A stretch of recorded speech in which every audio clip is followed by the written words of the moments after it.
Let's make a really easy Dollar Tree Plus candy wreath using supplies from Dollar Tree and Dollar Tree Plus. So you're going to start out with this straw wreath, some ribbon, and some bows and candy. And I like to get an assortment of candy for this project because you're going to want to have different shapes and sizes and pretty much no chocolate. So just avoid the chocolate because you don't want it to melt, especially if you decide to hang this wreath outdoors. So once you have all of your candies ready, we're going to just peel off the sticker there and get started. So I like to start with the biggest portion of the wreath, which is going to be these really fun, just really regular not wreath bows. Those are just gift wrapping bows. You can find them anywhere, but at the Dollar Tree, they're two for $1.25. I just started out by trying to stick them in a cluster here. You can spread them out over the wreath. You can use 1, 3. I ended up using all 4 for mine. And then I quickly found out that they weren't going to stick very well with just the little sticking that they came with. So I secured them with some floral pins. And I'll show you in a little bit what I mean by the floral pins. But I just pinned them down into the straw wreath.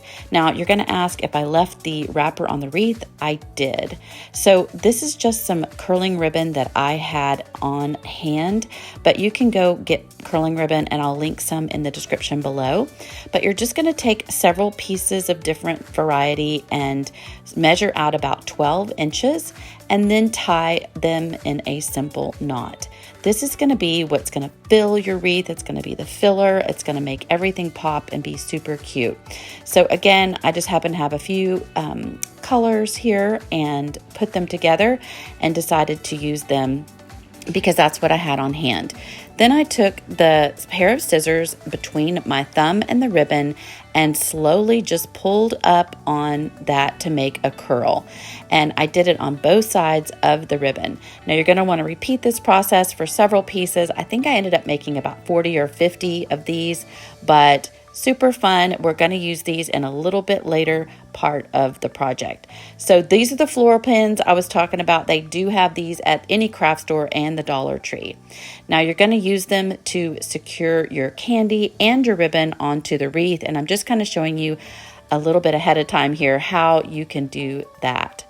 Now once you have gotten your I like to use the lollipops. Now, I thought they were going to poke in easily, but I ended up deciding to use them with the ribbons and the floral pins to just attach them evenly spread out around the wreath.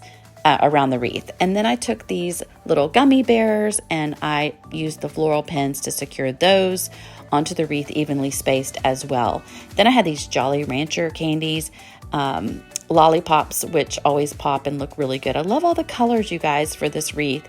And then again, for these Twizzlers, I didn't want to poke into them because I didn't want to damage the candy. So I just took part of my little curlicue bows that I made and I tied them together. And then I put the floral pin around the back of the candy and poked it in that way so that I didn't puncture the actual wrapper of the candy. I just repeated this and I added the little Twizzlers all throughout the wreath. And I was just really careful to make sure that I covered the inside, any gaps. I was pointing out that little gap up there and put the little Twizzlers there. And then on the inside of the ring is what I'm trying to say. And then also the outside of the ring. And if you end up with any blank spaces, you can always tie additional little bows, which is what I ended up doing at the end for the edges. And just to kind of give it a full fluffed look. Again, you want to fill in with any candy that you see little holes or missing. You don't want to see any of the straw, let's put it that way. So this was really fun and easy to do, you guys. I did it on a rainy afternoon. You could get the kids involved with this project. Super easy, super fun. If you like videos like this, if you wouldn't mind hitting that subscribe button as well as the notification bell so that I can let you know every single time one of these videos comes out. Now, this is just the extra ribbons that I am tying up real quick and curling and just adding with the floral pins. You guys, this turned out so stinking cute. Look at the way that the colors pop. This is how I love the bows on one side of the wreath. Again, you can put them at the top, you can use traditional ribbon, it's up to you. As you can see, I added a little pair of scissors at the bottom so each person could cut their own candy off. Now, if you want it to be for kiddos, you're gonna wanna use safety scissors. These were just the scissors I had on hand. I hope you love this idea. I have it for Halloween, but you could make this for any holiday. I'm loving the idea of covering it with peppermint candies for Christmas. The sky is the limit with the candy ideas, you guys. I truly hope you love this wreath idea. I'm gonna link some more wreath inspiration videos for you here to check out.